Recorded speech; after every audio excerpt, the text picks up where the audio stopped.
অবশেষে কি সবুজ সংকেত দিয়েই দিলেন ইরানের সর্বোচ্চ ধর্মীয় নেতা আয়াতুল্লাহ আলী খামেনি? ইরান কি সত্যি পারমাণবিক ওয়ারহেড তৈরি করতে যাচ্ছে? কারণ পশ্চিমা একটি গবেষণা সংস্থা দাবি করেছে যে পারমাণবিক অস্ত্রের ওয়ারহেড তৈরির জন্য নকশা বানানোর অনুমোদন দিয়েছেন খামেনি। তাহলে কি তেহরান এবার আরো শক্তিশালী হচ্ছে? ইরান সফল হলে তখন কি হবে ইসরায়েলের?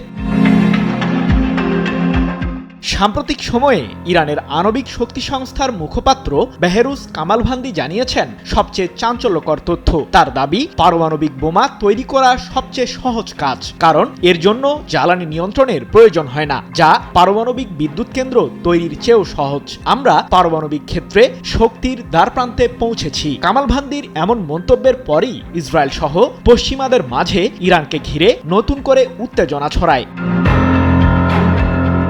এবার ইতালির গবেষণা প্রতিষ্ঠান institute for international political studies জানিয়েছে, চলতি বছরের অক্টোবরেই ইরানের সর্বোচ্চ ধর্মীয় নেতা খামেনি কম্প্যাক্ট পারমাণবিক ওয়ারহেড তৈরির সবুজ সংকেত দিয়েছেন, যা দেশটির ব্যালিস্টিক মিসাইলে ব্যবহার করা হবে। সম্প্রতি এক প্রতিবেদনে বিষয়টি নিশ্চিত করেছে যুক্তরাজ্য ভিত্তিক সংবাদ মাধ্যম ইরান ইন্টারন্যাশনাল।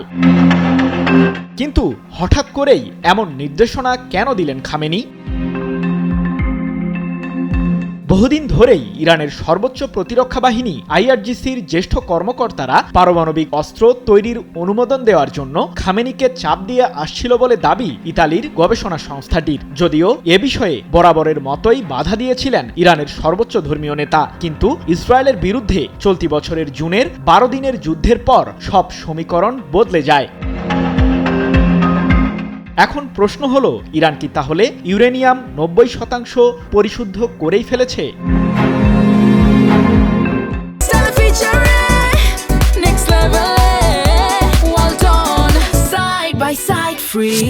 জাতিসংঘের পরমাণু সংস্থা IAEA দীর্ঘদিন ধরেই দাবি করে আসছিল যে ইরানের কাছে পর্যাপ্ত ইউরেনিয়াম রয়েছে, যার পরিশুদ্ধতার মাত্রা 60%। দেশটি চাইলেই এটির মাত্রা 90%-এ উন্নীত করতে পারবে, যা দিয়ে একাধিক পারমাণবিক অস্ত্র তৈরি করা সম্ভব। যদিও ইরানের গবেষণা সংস্থা ইনস্টিটিউট ফর ইন্টারন্যাশনাল পলিটিক্যাল স্টাডিজের তথ্য বলছে, বর্তমান প্রেক্ষাপটে ইউরেনিয়াম সমৃদ্ধকরণের চেয়ে পারমাণবিক অস্ত্রের ওয়ারহেড ডিজাইনকে বেশি অগ্রাধিকার দিচ্ছে তেহরান। তবে বিষয়টির সত্যতা নিয়ে এখন পর্যন্ত কোনো মন্তব্য করেনি ইরান। সৃজন মাহমুদ, নিউজ 24।